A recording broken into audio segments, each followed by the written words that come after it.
of men. The Shadow knows.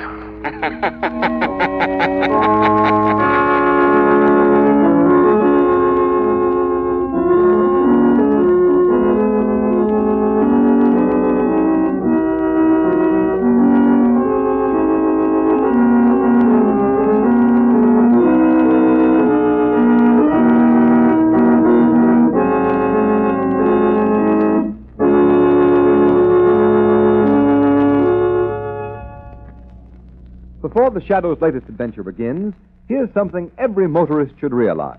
When a child darts in front of your car, in 101 situations you're liable to meet on rainy days, it's the ability of your tires to stop quicker and safer that may mean the difference between life and death. It pays to play safe. Equip your car with the new Goodrich Safety Silvertown. This new kind of tire is the only tire that has the Lifesaver tread. This amazing tread acts like a whole battery of windshield wipers, actually sweeps wet roads so dry you can light a match on its track. And that, in a nutshell, is the secret of why this new Silvertown gives the quickest non-skid stops you've ever seen. For safety's sake, get Goodrich Safety Silvertown.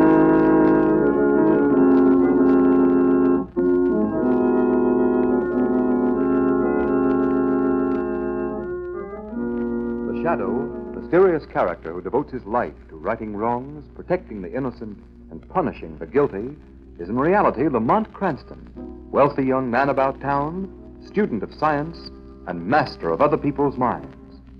Using advanced methods that may ultimately become available to all law enforcement agencies, Cranston is known to criminals and evildoers as the Shadow. Never seen, only heard, as haunting to superstitious minds as a ghost, as inevitable as a guilty conscience. Cranston's friend and companion, the lovely Margot Lane, is the only person who knows to whom the unseen voice belongs. Today's story, Murder in E-flat.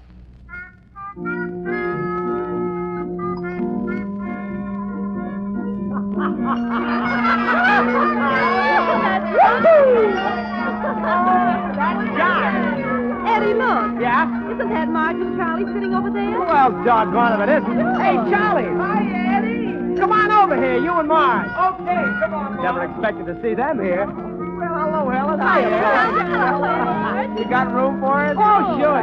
Hey, waiter, 2 more chairs. What do you think of this band? Heard words. Boy, this skinny butler's the hottest cuss in town. Well, I'll still take Louis Prima. Boy, there's my idea of a band. Quiet. Now, let's listen. All right. Come on! Skinny, roll it over!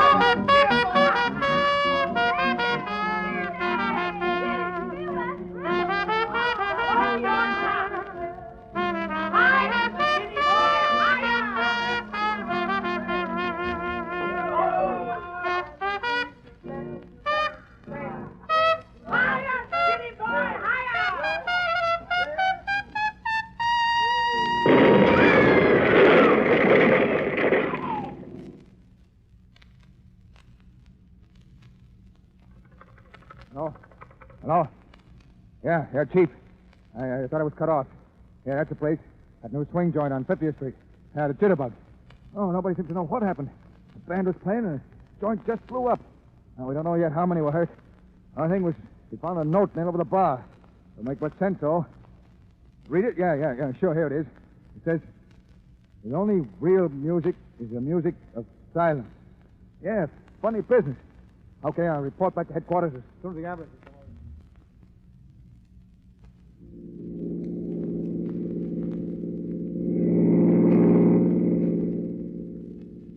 Oh, go on, Henry. Pass that car in front. But, my dear, I can't without crossing that white line, and Oh, besides... now, then make him pull over. Oh, Henry, blow your horn. But you're not supposed to blow your horn in the city, my dear. You know that. The Anti-Noise Committee I says don't that care what the Anti-Noise Committee says. Blow your horn and make that fellow get over. Just as you say, my dear.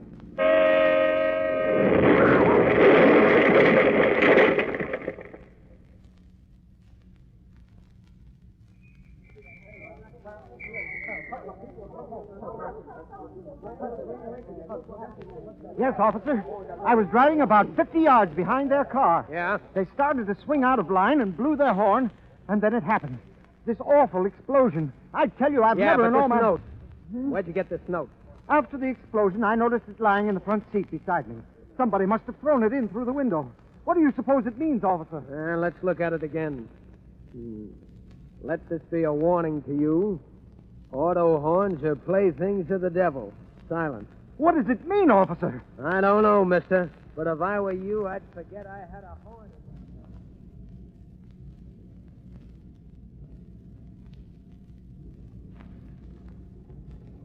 You know, Margot, there's something very peculiar about these bombings. Mysterious explosions, I believe the paper here calls them. There's another one last night. You mean that freighter that blew up in the river? Yes, Lamont, I was reading about it. The paper says they found a note nailed to a nearby dock. Something about silence is the golden token of true peace. Odd. It sounds like some crank. Yes. Odd and sinister. Silence. That word has appeared in every note. Silence. The only other clue that has been found at all three bombings is a piece of U-shaped metal. Now, I wonder if... Margot, Yes, Lamont? you know what a tuning fork looks like, don't you? Why, certainly. It's shaped like a U. Exactly. A piece of metal shaped like a U. Look at this picture here in the paper. Divers found that in the hold of the bomb freighter. Yes, it certainly looks like a tuning fork, all right, but I don't see what... Neither do I, Margot. Yet I feel there's a link between the word silence, these tuning forks, and the bombing. Yes? And if there is a link, Margot, I've got a hunch that this city may be in for one of the most terrifying ordeals it has ever experienced. Then you believe there'll be more of these awful bombings? I don't know what to believe, Margot. I don't know what to believe.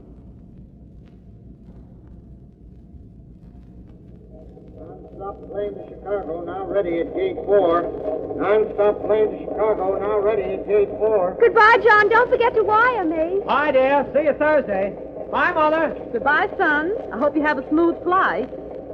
Shall we go, Mary? Oh, let's wait, Mother. I love to watch them take off. John promised to wave from the plane. He's going to sit on this side. Just as you say, dear, but I must admit that the roar of those motors always makes me a bit nervous.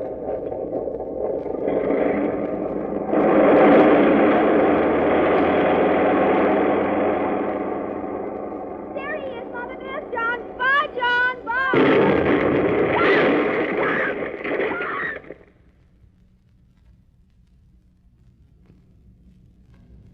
Extra. Extra. Read all about the latest mystery bombing. Note warning silence found at Central Airport. Extra. Extra. Latest mystery bombing baffles police.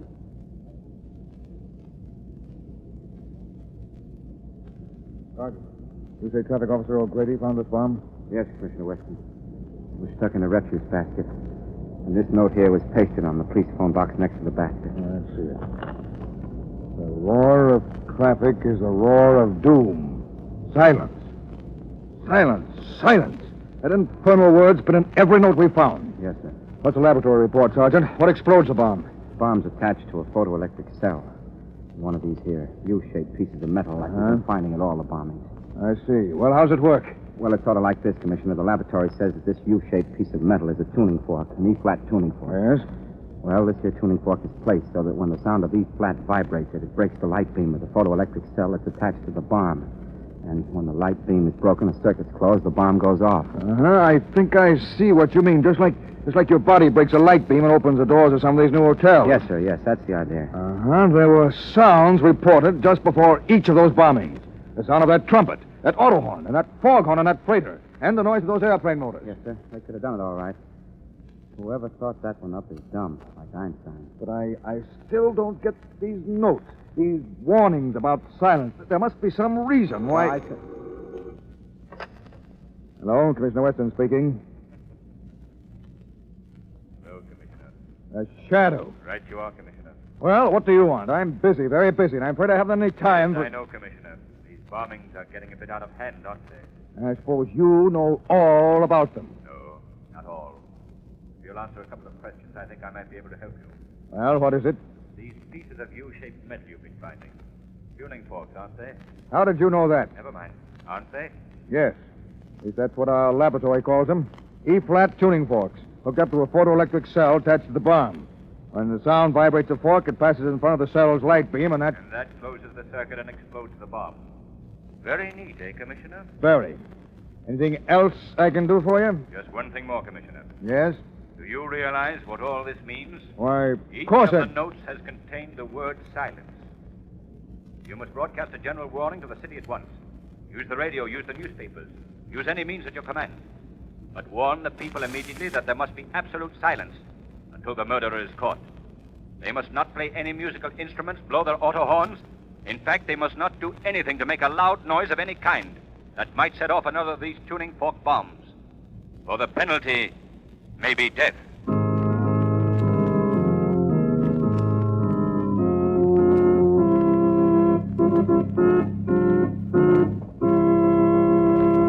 That's the end of Act One. While we're waiting for the second act, here's a question I'd like to ask you. What problem facing America today has been called worse than war? The shadow knows.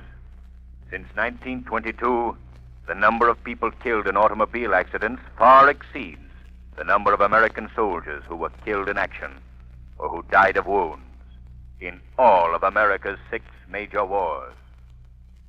Play safe. It pays. And remember, motorists, safe motoring begins with safe tires. Don't risk your neck in a skidding accident or blowout accident that may put an end to your driving days. Equip your car now with the new Goodrich Safety Silvertown tire. This new kind of tire is the only tire that gives you the skid protection of the Lifesaver tread. Like a battery of windshield wipers, this amazing tread sweeps wet roads dry. So dry that you can light a match on its track. So dry that it gives you the quickest non-skid stops you've ever had. And just as this new Silvertown gives you the greatest skid protection ever offered, it gives you still another feature that for years has saved motorists' lives. The famous Golden Ply blowout protection. But remember, to protect yourself against a possible skid or blowout tomorrow, you must act today. You can put these life-saving Goodrich Silvertowns on your car at no extra cost.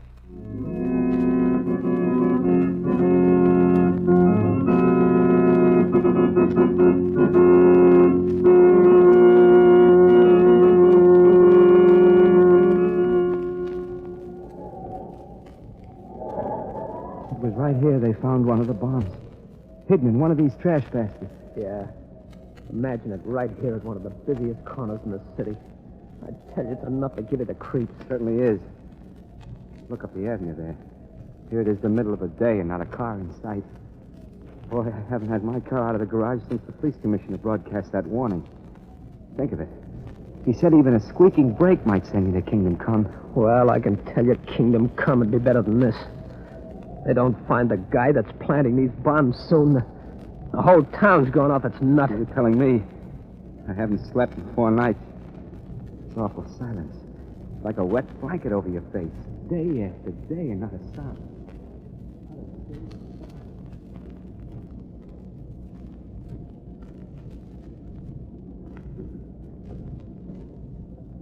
Stop pacing that floor, Robert.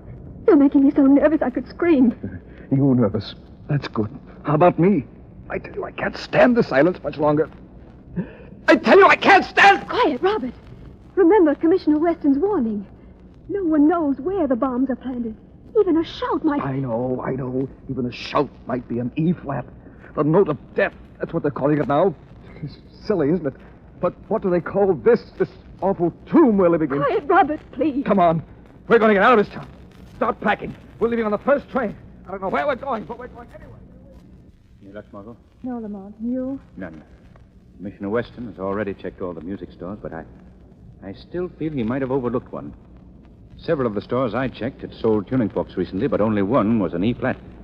And that was purchased by the Board of Education. Beginning to look hopeless, isn't it, Lamont? Not yet, Margot. Not until we've checked every music store in the city. Now, here's the list of stores. We'll separate again. You take these I've marked on the list now. Visit the others. Yes, Lamont. We must hurry, Margot. Every minute moves us closer to the next explosion. Ghastly, isn't it? All morning as I walked these deserted streets, I felt like I was moving through some city of the dead. Yes, it's like a plague. A plague of silence. But we must be on our way, Margot. It's not a moment to lose. I'll meet you at the Andrews Music Store. The first store we visited this morning. Yes, I know the one. I'll see you there. No, sir. We haven't sold an E-flat tuning fork in months. Was there anything else, sir? No, miss. We're wholesale, you see. We only sell to music schools and such. Even they don't buy tuning forks very often. What's that, mister? Tuning forks? No, we just handle sheet music, radios, and records. Maybe you'd like some sheet music. And what can I do for you, miss? Nothing, thank you. I'm just waiting for someone, if you don't mind. Oh, no, not at all. By the way, weren't you in here this morning? Yes, I was. Yes, I remember you now. You were with a gentleman who wanted to know if we'd sold any tuning forks lately. Yes, that's right. You said you hadn't. Yes, and after you left, I did remember one sale, but that was to one of our regular customers, and it was a long time ago. That wouldn't be what you... No. No, I suppose not. No. Dr. Bedeau is a very fine man. Fine musician, too. He's bought a number of musical instruments from us. Of course, it did strike me a bit odd. Odd? What was odd? Well, Dr. Bedeau wanting all of those tuning forks for the same pitch. E-flat, I believe it was. E-flat? Yes, but you know how musicians are. Surely you don't... Oh, no, of course not, but I suppose I should see this Dr. Bedeau, just for the record, you know. Would you like his address, then? Yes, if you'd be so kind. Yes, sure. I'll write it down for you. Dr. Andre Bedeau, 2218 West 9th Street. Nice. Well, thank you. And if the gentleman I'm waiting for should arrive while I'm gone, tell him to wait, please. Yes, His name is Lamont Cranston. If I'm delayed, tell him to meet me at Dr. Bedeau's.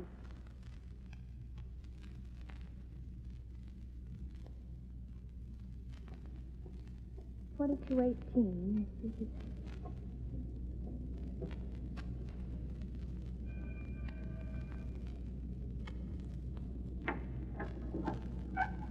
Yes? Dr. Bedeau? Yes, that is right. Dr. Bedeau, Doctor of Music, Bachelor of Arts. And you, my dear? My name is Margot Lane, Doctor. I'm a voice student. Oh, musician. And so beautiful. Do come in. Thank you. This is my studio. Oh, it's charming. You teach here? Oh, no. I seldom teach, my dear. I'm composer. Great composer. Though I'm afraid that is still my own little secret.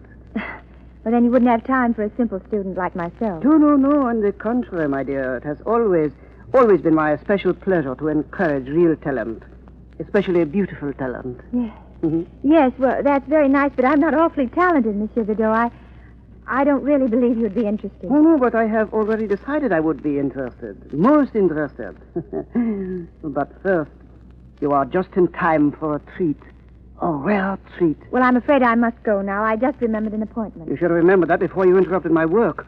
Now that you are here, you shall remain on until it is my pleasure to dismiss you. But you can't do that. Quiet. Sit down. There. I did not ask you to disturb me, but now that you are here, you shall share a secret with me. You like secrets, no? Most young women like secrets, but can't keep them. I rather think you shall keep this one, my dear. Shadow. Yeah, what is that? What did you say? What? Oh, you are wasting your breath, my dear. Really you are. The studio is soundproof, completely soundproof. And now for my secret. You see this beautiful electric organ? Yes, of course, This but electric organ shall reveal my secret. My greatest composition. I shall play it for you now on this beautiful organ. Oh, pardon me, just a moment, my dear. The door seems to have blown open. Yeah. Turn of the lock will guard us against such interruptions. Don't lock that door. You hear me? Let me out of here. Quiet!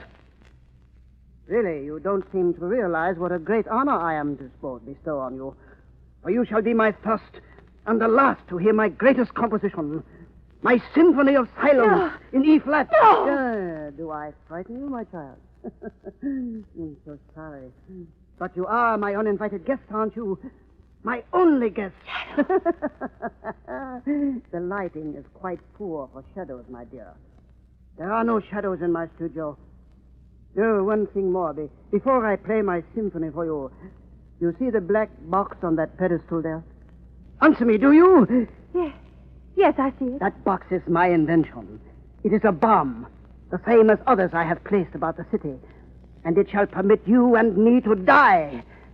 You see, my dear, into the final climax of my symphony, I have written the final climax of life itself. Yeah. Yeah, but enough of this program notes. Yeah, let us begin the performance. Yeah. Listen, my dear. Listen to the pale beauty of the whole tone. Truly a feast, isn't it? A feast for just the two of us. 3, Dr. Bedeau. 3 of us. Shadow, they told you where I was. 3. No, who speaks?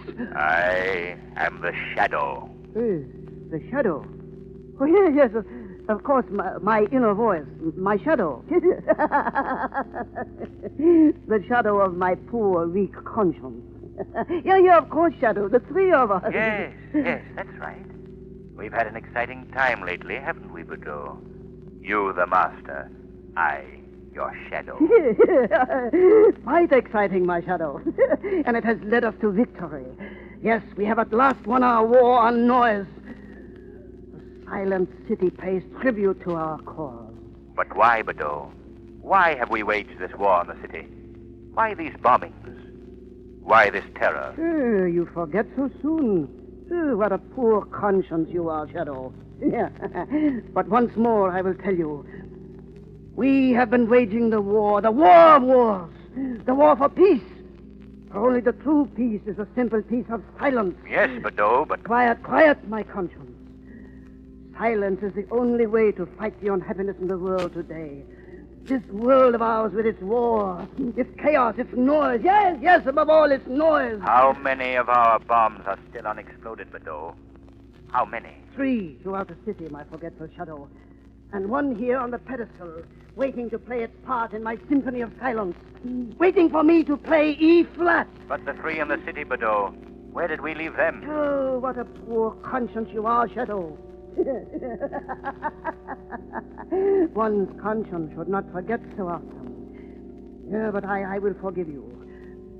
Don't you remember the one we left in the elevator shaft of the State Building? Oh, yes, I remember now. Very clever of us, wasn't it, Bedeau? Yeah. And another we planted behind the Timer's Bell in the Sports Armory. Oh, but of course. How stupid of me to forget. And the third in the Grand Terminal. 3 noisy places, without a doubt. Yeah, but noisy no longer. The city is as silent as a tomb. And so long as it remains silent, so too will the bombs. Yeah, but now my symphony reaches its climax. My work is finished.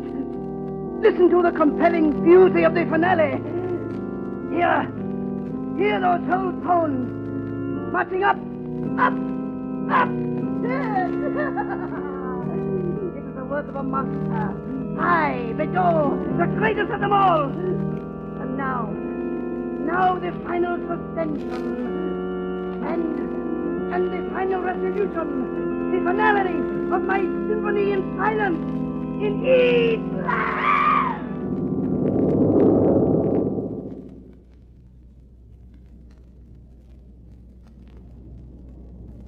There, Margot. Just rest a minute. Everything is all right. But the explosion, Lamont. There was no explosion. But Dr. Bedeau, look. Lying there across the keyboard. Is he? Yes. Dead. Quite dead. It was Bedeau's body pressing against the keyboard that caused the rumbling you thought was an explosion. But I still don't understand. What happened? All the time I was talking to Bedeau, I was standing beside the pedestal on which he placed the bomb. When he started to play the organ, I disconnected the photoelectric cell from the bomb, making it harmless. But Bedeau is dead. Heart failure, my dear Margot. A victim of his own hypnosis. He was so sure that the explosion would occur that it did, in his distorted mind. Oh, thank heaven it's all over. Yes, the symphony of silence is over. The terror is ended. Once more, the city can return to its normal life. Once more, its people are safe to work and play, free from the terror that has nearly driven them mad. Yes, and once more, man has learned that there is only one musician who can play the cosmic music of silence and sound. The master musician of them all, the composer of life itself.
Today's program is based on a story copyrighted by the Shadow magazine. All the characters and all the places named are fictitious. Any similarity to persons living or dead is purely coincidental. The Shadow magazine is now on sale at your local newsstand.